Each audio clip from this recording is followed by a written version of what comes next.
Welcome back to the Disruptor's Creed. I am shocked you are here. I'm your host, Kristen Zeman, and this is where we challenge comfort, punch mediocrity in the face, and build lives worth living.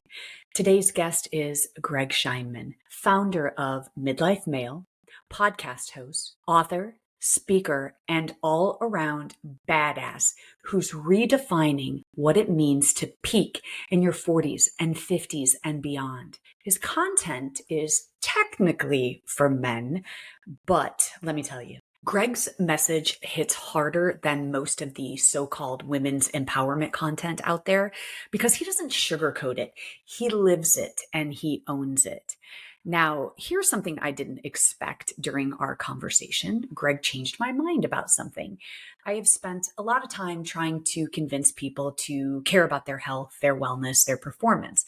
But he said something that stopped me in my tracks. He said, "I'm not here to convince anyone of anything." And that hit me hard because he's right. You can't drag people to the gym or force them into self-respect. You become the proof. You live the example, and the ones who are ready will follow. In this episode, we talk about Greg's own disruption, how he turned pain into purpose, midlife into momentum, and comfort into something he left behind a long time ago.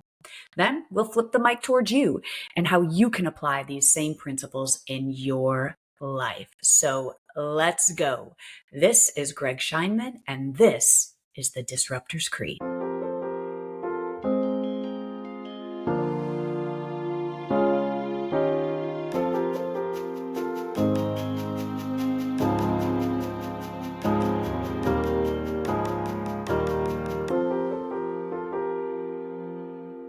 Thank you so much for coming on here. I appreciate it. You for inviting me. I'm excited to be here. Okay, hold on. Is your arm okay? Do you have, My arm. it looked like My you had arm. something on your arm. Tats, baby. Just Oh, tats. Just tats. Oh, sorry. Oh, I'm sorry. Are you intimidated by my midlife lady muscles? I'm both intimidated and I'm incredibly attracted. So if I just put that out there, like you Yeah. look great. You're I've jacked. been bulking up for this. I've been bulking up for our conversations. I went into growth mode for this just for you. I feel happy. I feel good about all of this right now. Okay, good, because we're going to get into, because this is relevant to this. You and I met in 2022, I think it was, at an Impact 11 event. For listeners, Impact 11 is where keynote speakers gather to learn the craft of speaking. And you, Greg, were just starting Midlife Male, if I recall. It was right at the beginning stages. And when we left that event, I started following you. And you should know that I curate my social media feed very, very carefully because I live by the creed, just garbage in, garbage out. And I only want things coming at me that are going to make me better. I don't want to waste my time. And I found myself, despite not being in your demographic of your audience, I'm midlife. I think you and I are the same age. I'm 51, but I am not a male. And yet I found your content to be the content that resonated with me so much. And so for that, I very much appreciate it. And that was 3 years ago. And now, fast forward, you've got the fastest growing lifestyle for brand for men over 40.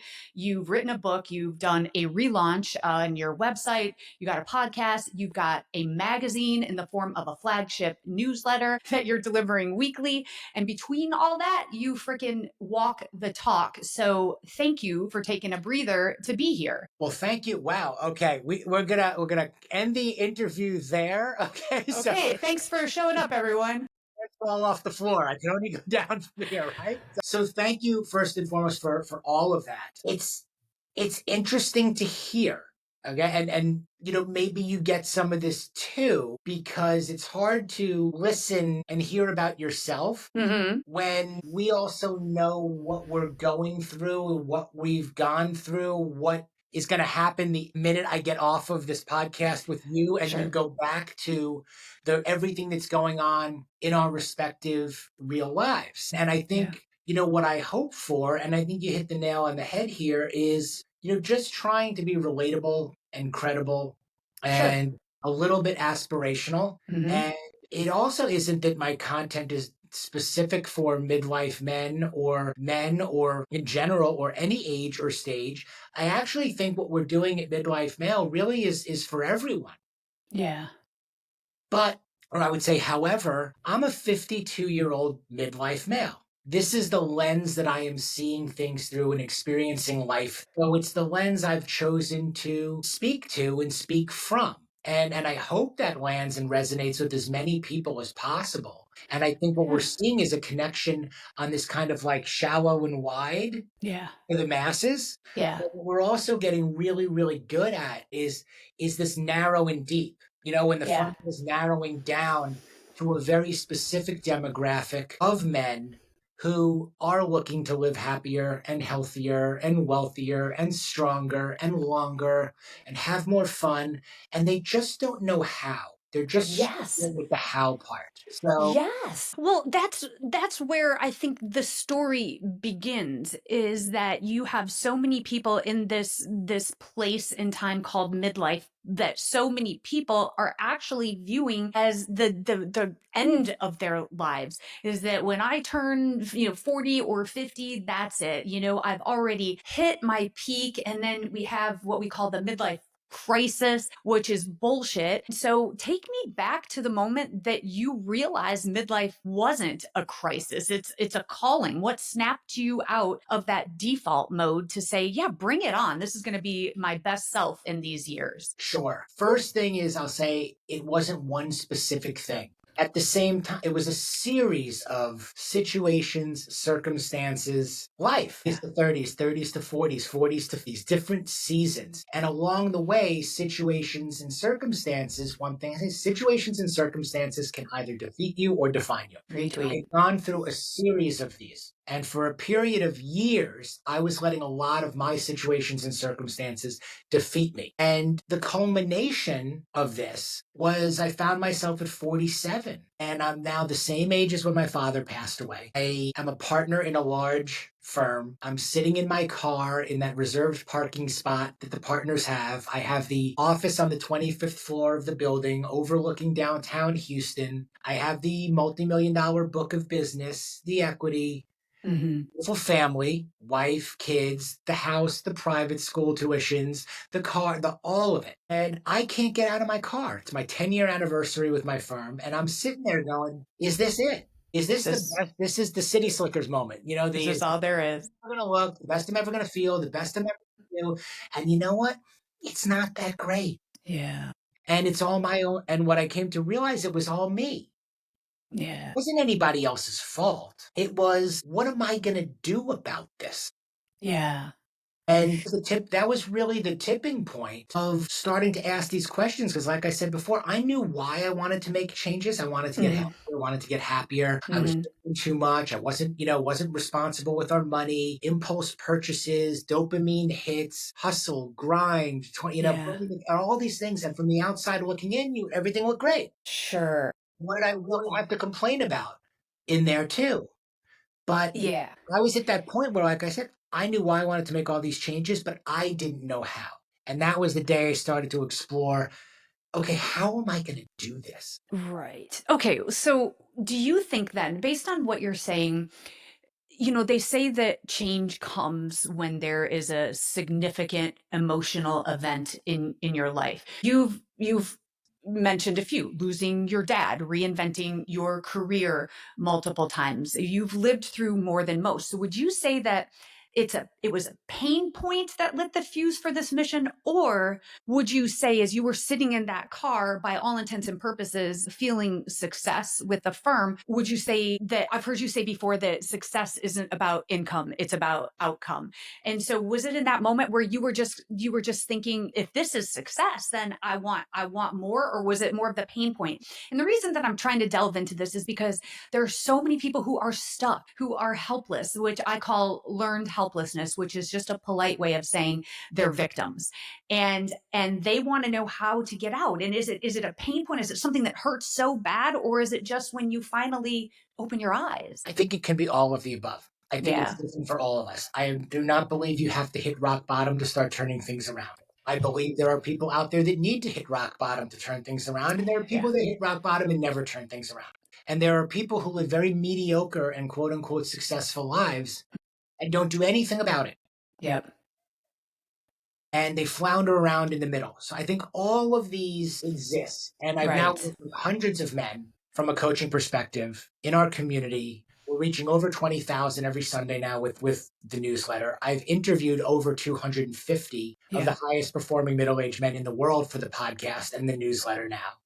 And everything you're describing exists out there. Mm-hmm. But the thing that all of them have in common, become happier, healthier, that have redefined success, is they have taken control of what they can control. They take ownership, accountability, and have created a plan for themselves. A set of standards, if you will, that they live by, what I now call the MAP, the Midlife Action Plan. Because if you don't know where you're going, you're never going to get. And unfortunately, sorry to bust the bubble on this, there are no shortcuts. There are no 7-minute abs. You know this. There are no overnight successes out there. There are no cheat codes for this. You have to get up every day with purpose, with intention, not with motivation, because none of us are motivated. Fleeting. That's right. That's right. With discipline and with intention and with empathy, and you got to follow the rules that you set for yourself. And if you can do that, which really consists of a very, very simple mantra, make the better choice the majority of the time, the majority of your life gets better. Yeah, gosh. Okay, so that is so simple, right? Simple, but not easy. And there's a big difference there. And I struggle. I'm going to tell you, I struggle. I get, here's why I could never be a coach. In fact, I tried my hand at coaching, not by choice, but after I retired from policing, people came and they said, would you be my coach? And Greg, let me tell you, I fail miserably at coaching. And here's why. Because pretend you're sitting on the other end and you look at me and you say, you know what? I can't find the motivation to do the thing. And here's me, do the fucking thing. Like, this is why I would be a terrible therapist. If you said I need to stop doing something and I drink too much, I'd be like, fucking stop. Then, I am not good at this because I am just not.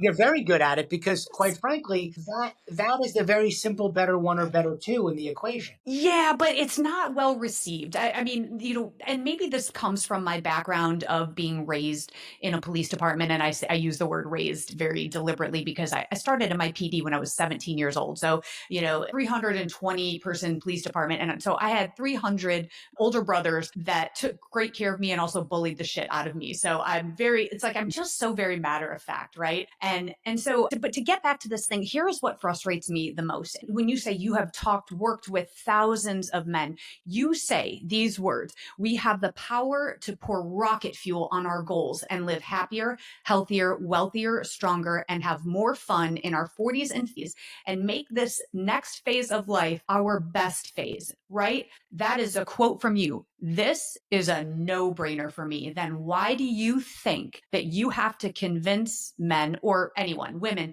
of this? It seems so simple to me that choice A or choice B. Why is this so difficult for people? I agree with you. I'm not trying to convince anybody of anything.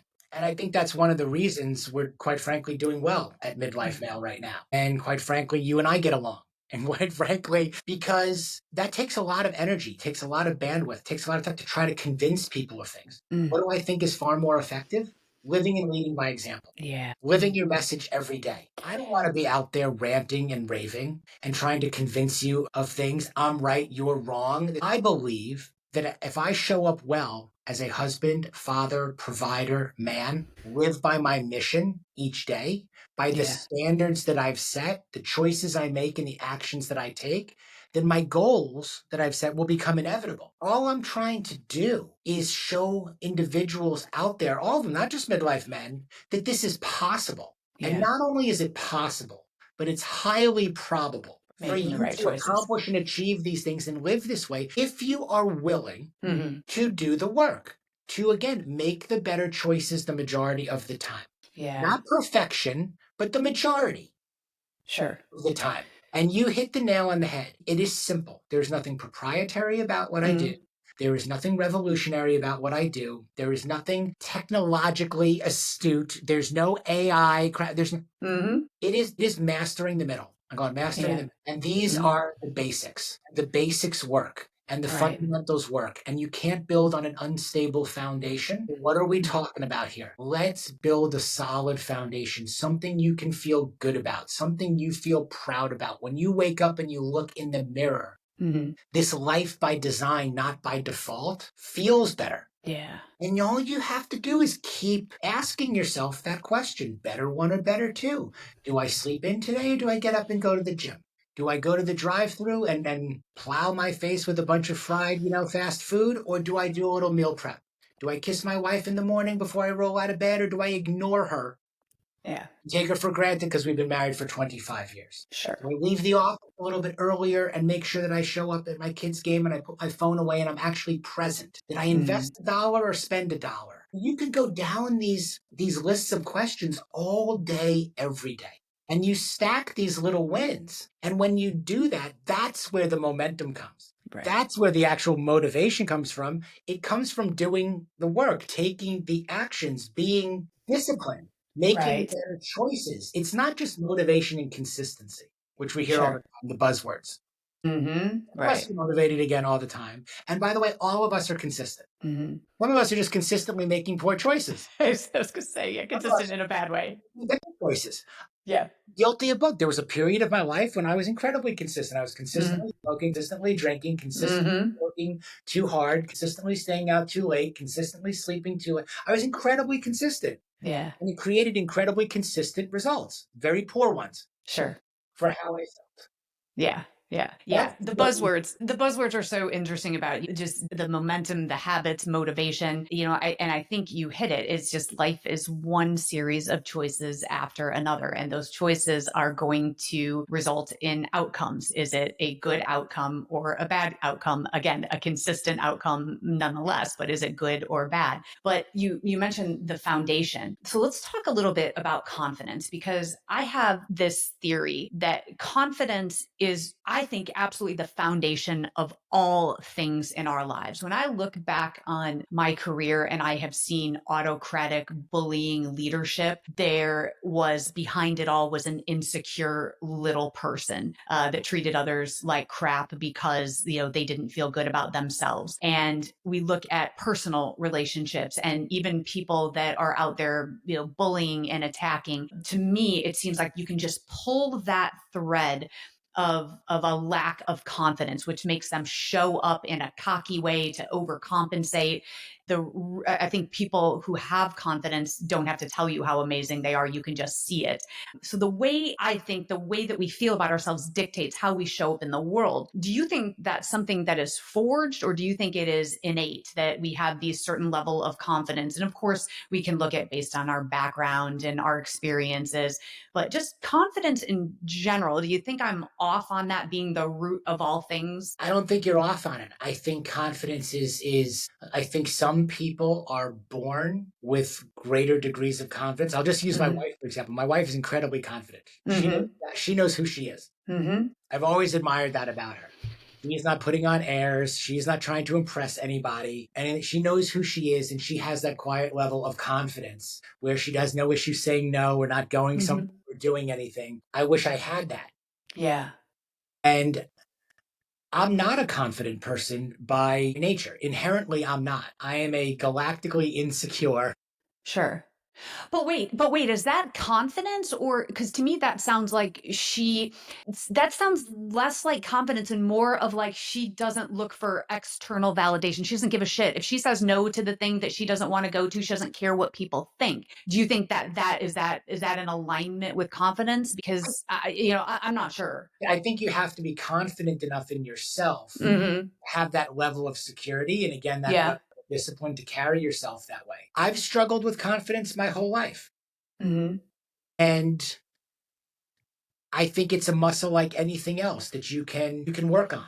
That you've got to get reps. You've got to get reps. And if you want to be a speaker, you've got to speak. We've talked about this. You've got to develop confidence. If you are struggling with body image, you've got to get yourself into a gym and work and get reps physically, mentally, emotionally, spiritually, look, even financially, all of these areas. And again, it comes back to confidence is developed and confidence improves and increases as you take more and more positive action. Yeah. Compound interest on It is the confidence. compound Yeah. interest on that. Mm-hmm. Yeah. How can you feel confident about something you don't know how to do?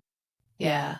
You haven't experienced failure. You haven't even Yeah. tried other things and realized I could go from not knowing to knowing. Mm-hmm. I could go from inefficient to efficient. Mm-hmm. I can go from fat to fit. I can go from drunk to sober. All of these different things. Confidence develops. I said, but progress is a process. Mm-hmm. Developing confidence is a process also. And Yeah. again, I don't think there's a short way to do it. I think there are people that are born with more confidence than others. Mm-hmm. Mm-hmm. But I believe very much that it is a learned skill. And it's not something that if you don't have it, you'll never get it and you can't get it. Yeah.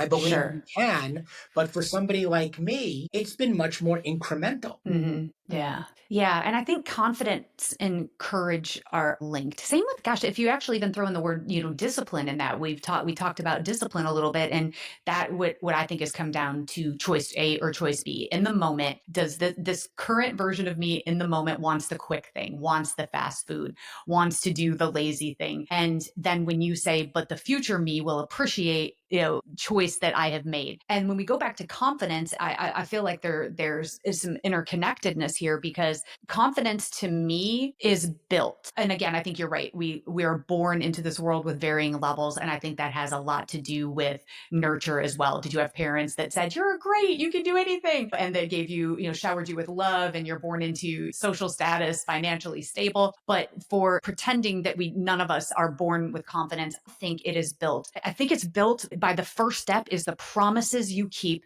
to yourself. And you mentioned all of the F's. You've got family, finances, fitness, fun. Help me out. What am I missing? Family, fitness, finance, food, fashion, and fun. Okay, all of that, right? So that is your personal mission, and I love that. And I think the promises that we keep to themselves, regardless of whether it is like you said, financially healthy, whether it is physically healthy, is that I want to change something about myself. I want to get fitter. I want to get healthier. So tomorrow morning, I will set the alarm and I will go to the gym.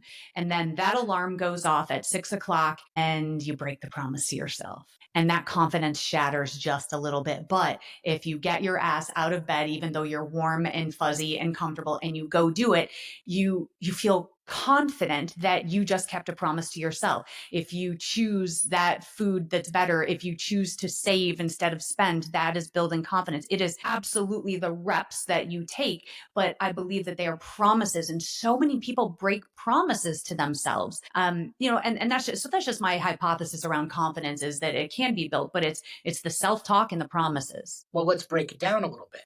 One, don't break the promises you make to yourself. Two, don't break the promises you make to others. Three, don't make too many damn promises, period.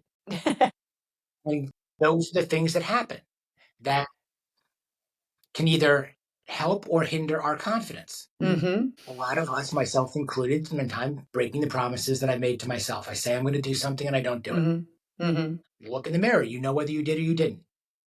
Do you find you break more promises to yourself than you do others? Like meaning that you will make sure that you keep the promises to others, but then you fall short because you think, okay, I can do this to myself. Well, yes, what happens is you make too many promises to others and you don't want to break them. And we don't want to look bad, so we focus on not breaking as many of those. Yeah. And then the third one is we make too many damn promises, period. So we become overwhelmed. And what happens, especially with men, is that we come last. Yeah. Okay, so we've done everything to try to please everybody else. My boss, my partner, whatever. We take a lot of these things on, my kids, everything, all these promises that I made to others, made too many promises to begin with, and we come last. Yeah. Therefore, we're breaking a lot of promises to ourselves, almost again by default. Because we've run out of bandwidth, we've run out of time, okay? We've tried to please everybody else and do all these other things, and we're constantly overwhelmed. And guess what that has resulted in? That has resulted in the triple whammy. Now we've done all three. Sure. But the other two have come first, and it's resulted in us breaking a lot of promises that we've made to ourselves because we've fallen into this over-indexing trap of making all these promises and trying to continuously please and honor these promises that we've made. So now we can't get back to basics and do the things that we know we're supposed to do. Yeah. The truth is it needs to be reversed. Mm-hmm. Like the oxygen mask that comes down in the airplane theory. We've this one. You put yours on first before you go and you help the person next to you. Mm-hmm. And if we reverse this and we actually focus more on ourselves, and self-care is not selfish. Yeah. And again, we reduce the number of overall promises we make. Yeah. We commit to keeping the promises we make to ourselves, which should be a reasonable, measurable, quantifiable, strategic, and tactical number, so that we don't set ourselves up for failure, but we set ourselves up for success. Then we adhere to those standards. And over time, what also happens then, Kristen, all this bandwidth opens up. Yeah. All this time that we didn't think we had, all this opportunity and possibility, it starts opening up because we've cleared the space for it. Right. I do feel like that's a slippery slope for some people because, when I talk about optimizing performance, and optimizing performance means that you have to build structures in your life. This is not, optimism isn't a feeling, it's a choice. It's a choice that you make the things that you do kind of based on your philosophy of, choice A or choice B. There is also I think a slope there where people love to grab onto, I do everything for everyone else. And because I am, especially, if you're a man and you think of yourself as the provider and you have to, keep all of these plates spinning, so then I'll sacrifice myself. There is a moment where you will fall into victimization if you say, I'm just so busy. And this isn't gender specific, because this happens to women all the time. They're caregivers. And so they say, I have to take care of the kids. I have to go to my job. I have to make dinner. I have to do all of the things. And so I cannot even feasibly make time for myself. And I hit the big bullshit button on that, because you also have some time to scroll and watch all the reels on Instagram. So that's bullshit. I mean, if you take, all of the time wasters during the day. So, I want to be cautious of people. That's the excuse I hear all the time, is I just give everything to everyone and I have no time for myself. Well, that is because you don't make the time for yourself. And so there is a distinction there between falling into that victim mindset as well. Absolutely. The gap is widening between the haves and the have-nots. Mm-hmm. Yeah. It's widening between those who see and view themselves as victims, Mm-hmm. those who are taking control of their actions, situations, circumstances, choices they make, Mm-hmm. so on and so forth. Mm-hmm. Which side do you want to be on again? Right. Better one or better? Yeah. And this is back to, who are we trying to talk to? Who are we trying Mm-hmm. to convince? We're not trying to convince. Right. Mm-hmm. The statistics are obvious. It's measurable and it's quantifiable. Mm-hmm. And if you follow the rules, your chances of being successful, the kind of success that you're really searching for, whatever that is, my F's don't have to be your F's. My definition of success doesn't have to be yours. Mm-hmm. Well, fitness doesn't have to be yours. The number I want to have in the bank doesn't have to be the same as yours. Who I want to spend my time with, where I want to go. None of those things have to be like anybody else's per se. Yeah. But the plan works if you follow the rules for you to design and define the life that you want to live. And these are all choices, whether you're the CEO of your company or just the CEO of your own life. And again, I've heard all those excuses too, all the I can't. I'm not the boss. I don't have control. Just set them on a shelf. Yeah. Because here's the other truth. Somewhere, somebody is in a situation that is not any better than yours. Yeah. And they're getting it done. They're getting it done. Exactly. You totally, though, you've changed my paradigm on something, because this is why I get frustrated sometimes when going back to I'm not here to convince anyone, because I feel like I am. Like, this is what frustrates me. I'm like, you have so much going for you if you would just get out of your own way. And I think I spend too much time trying to convince people, which is so interesting, because the lessons that I have learned throughout my career, where, how sometimes we spend too much time on the malcontents, on the ones that make the most noise. And, and it's like, then I started to realize as a leader that the more I focused on the people who were doing just the great work every day, that just would come in, show up and do the thing and not make much noise, that once I focused on them, then that was the tipping point. That's how you started a movement. You don't worry about the people who aren't going to come on board. And so you're so right. And I think that that's going to be very freeing for me as I leave this conversation, because I'm always trying to convince people is that you're only 50, you're only 60. I say this all the time to people. You're only 65 and you're fit. And why are you not getting out of your own way? And I think that one of the things that you can do, and that's why I said you walk the talk, is just by setting setting the example. And then those who are ready, it's when the student is ready, the master appears. And so I think that's the best thing. Rather Come than join get me. frustrated Yes. trying to convince people Yeah. and wave the flag and I'm right and this could be Yeah. better, this could be you and everything. Can I say simplicity scales and complexity fails? It's simple. Yes. Come join me. Love it. This is where I'll be on Tuesday morning at 9 o'clock. Come meet me Yeah. there. This is Yeah. where I'm going. Or, hey, I read this, thought you'd be interested. Check it out. To again occupy headspace and bandwidth Mm-hmm. with trying to convince people. I also say, like, don't look back. You're not going that way. Mm-hmm. What's made the biggest difference in my life? It is being around people like you. Why is this such an easy yes? Like when you sent me the message, it's like, this is a absolute hell yes, because I get better when I talk to Yeah. people like you. I feel better. I posted this morning, when I look at my calendar, I get happy now.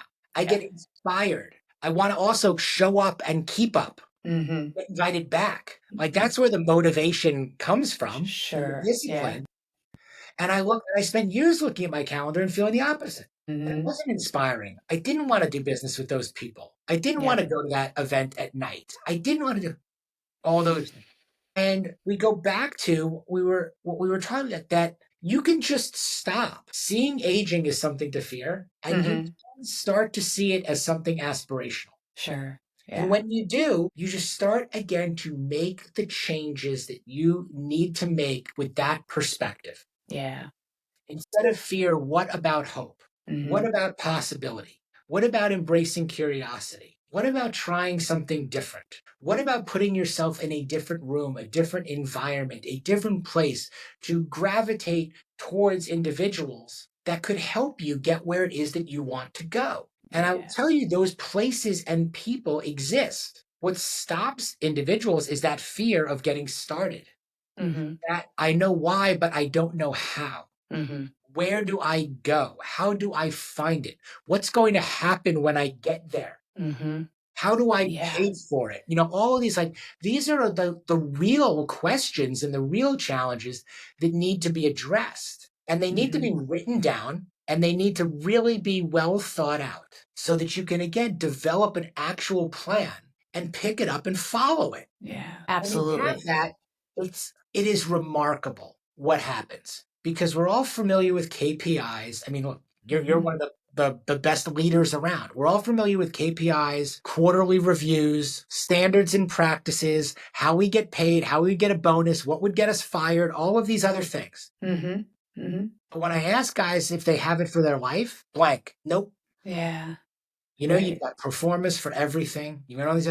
Where's the business plan for your life? Yeah. Where are your KPIs? Where are your standards? And what's happened is we all do this too. Men, women, ages 5 years, 10 years, 15 years, 20 years. The next thing we know, it's been 30 years.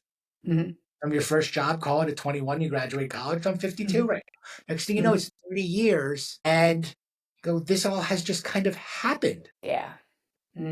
What do I do now? I didn't have a plan before. I don't totally know how this has all happened, but somehow I'm here. What am I going to do now? And I think, to your point, that's why people start seeing the middle as the end. For sure. Yeah. Instead And of identity. seeing the middle as what it truly is, the opportunity to make the next phase your best phase. Because the middle is not the end. Otherwise, we'd call it the end. We would just call it the end, and like, you're dead 30 years before you actually die. Yeah. Whatever the number is. Yeah. And I think people get stuck in as well, into these roles and this status of titles and accomplishments, and that becomes their identity. I know that I went through it when I retired from policing. I was there for 30 years. And when I hung up my uniform, I thought, who even am I? And, it took a long time to figure that out. And it was most certainly an evolution. And I think that a lot of people get stuck in that, and they have to really drop the identity. I mean, I think you have an interesting perspective because you lost your father when he was 47 years old. And so you now probably, I'm putting a thought in your mind, but I'm sure you probably feel like this is a gift that I have surpassed that longevity. And that is something that we all have to put in perspective, because it's this life, even though we are doing all the longevity shit, we're cold plunging, we're sauning, Brian Johnson, don't die. I mean, we're gonna die, right?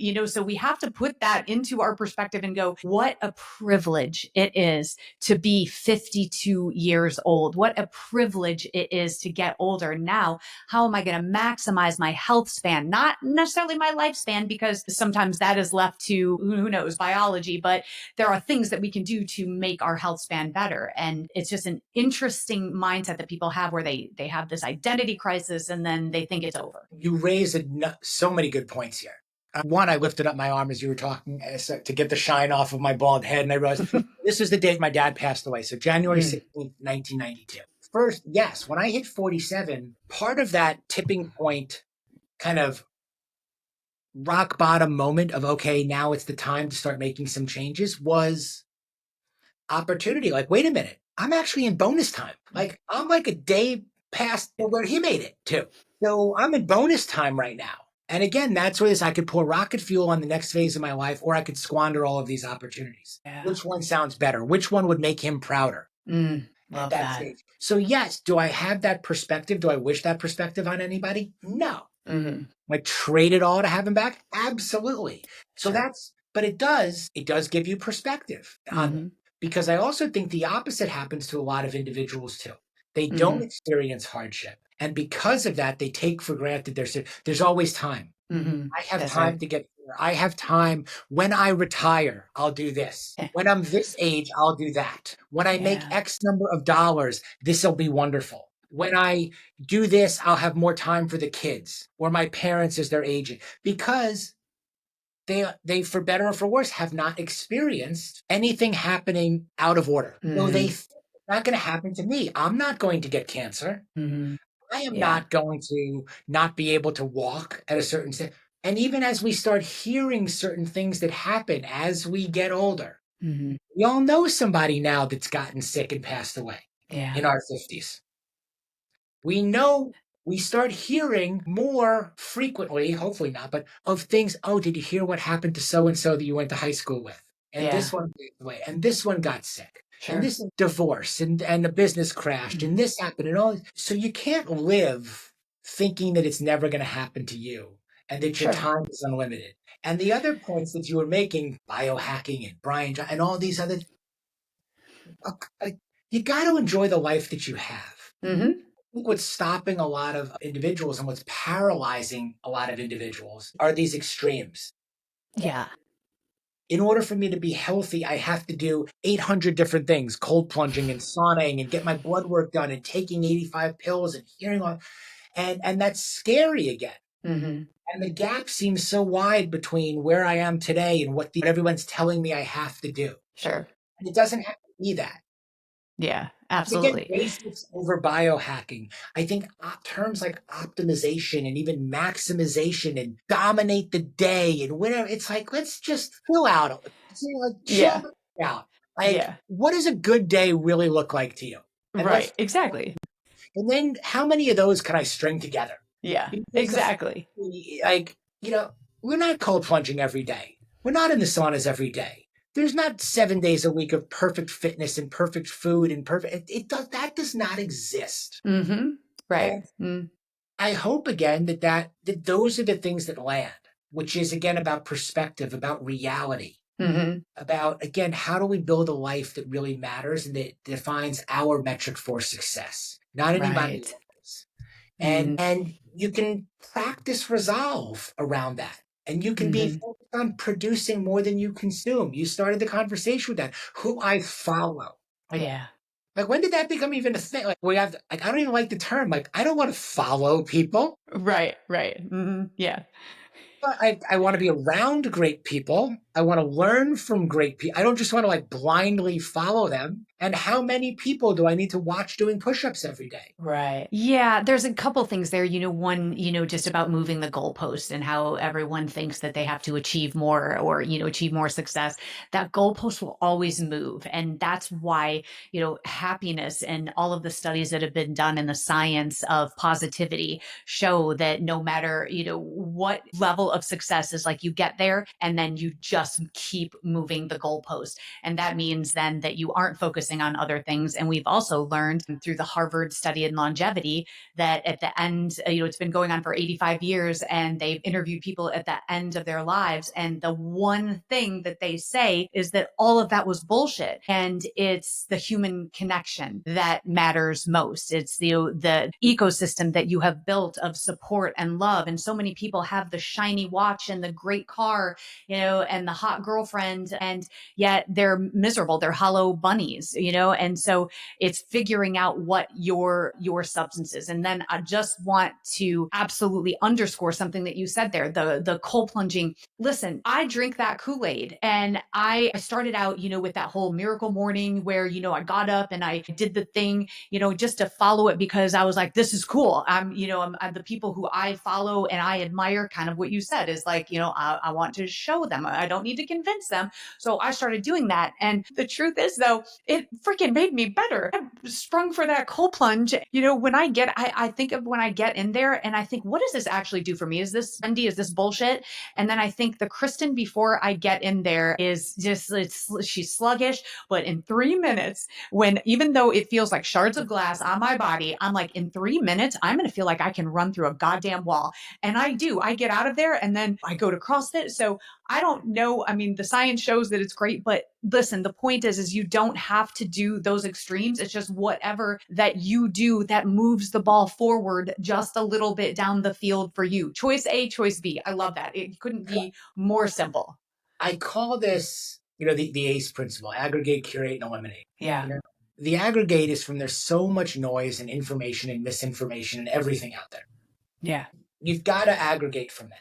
There are just as many advocates, again, for cold plunging and sauning as there are guys that are, quote unquote, living their best life, men and women, and they don't do it. They go, nope, not for me. Tried it. Right. Not Exactly. Yeah. No wrong answer. Everything you want is out there. Yeah. And you can find whatever POV you're looking for. It all exists in today's world. So what you got to do when you aggregate from all this information or sources of information or whatever's coming at you or you allow in, the key is you've got to curate it down to what works for you. And in order to do that well, you've got to test and retest. Maybe the plunging works for you. Maybe it's the morning. Maybe it's the evenings. Maybe, by the way, it works for you because I gave up the drinking and the late nights and everything. And I also, I started to feel better. And then I started to try some other things that were healthy. And then I started to feel better. And some things worked and some things didn't.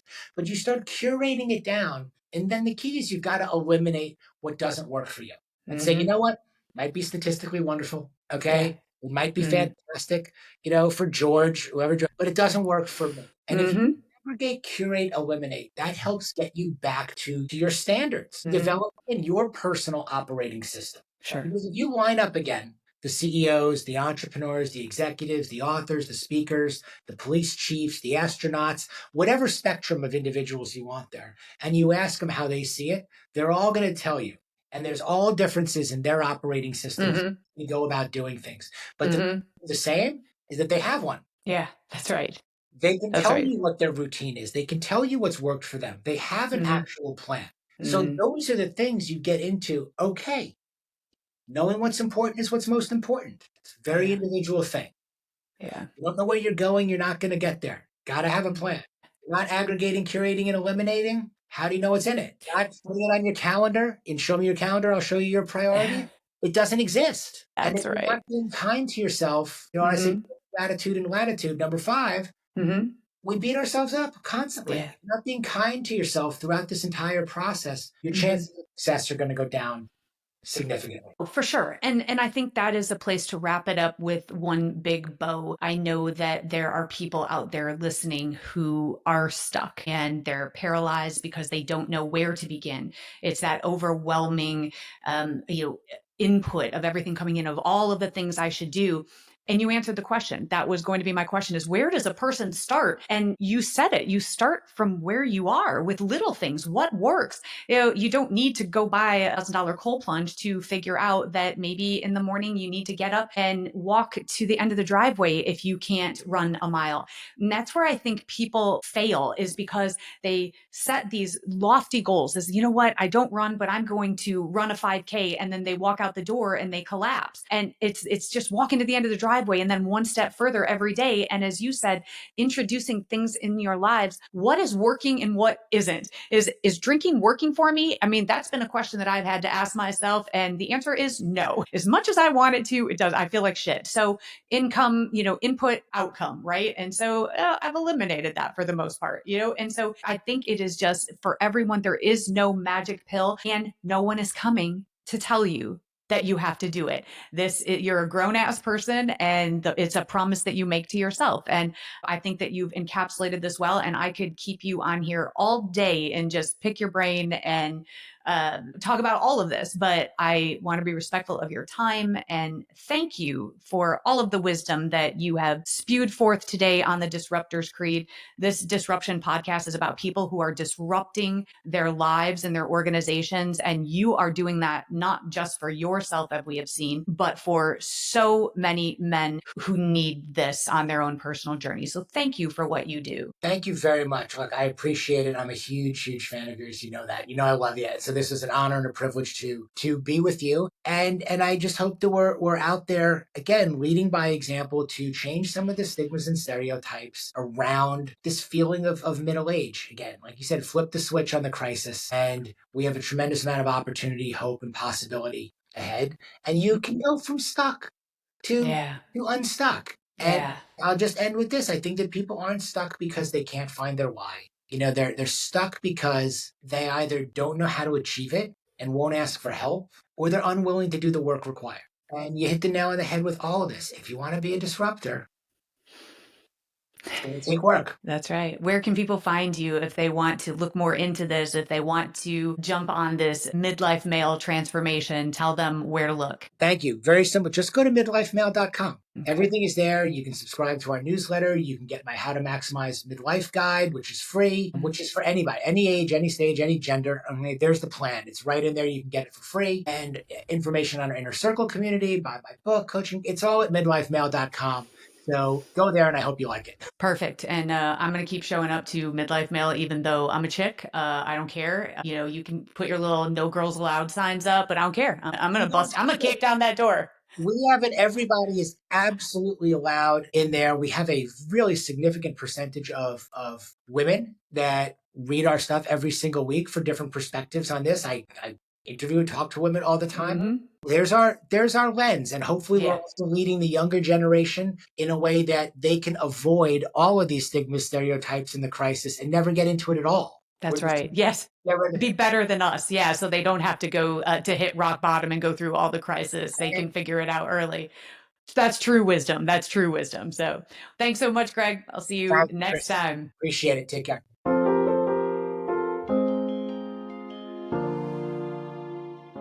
And that's a wrap on this week's episode of the Disruptors Creed, where we don't do average, and we sure as hell don't do status quo.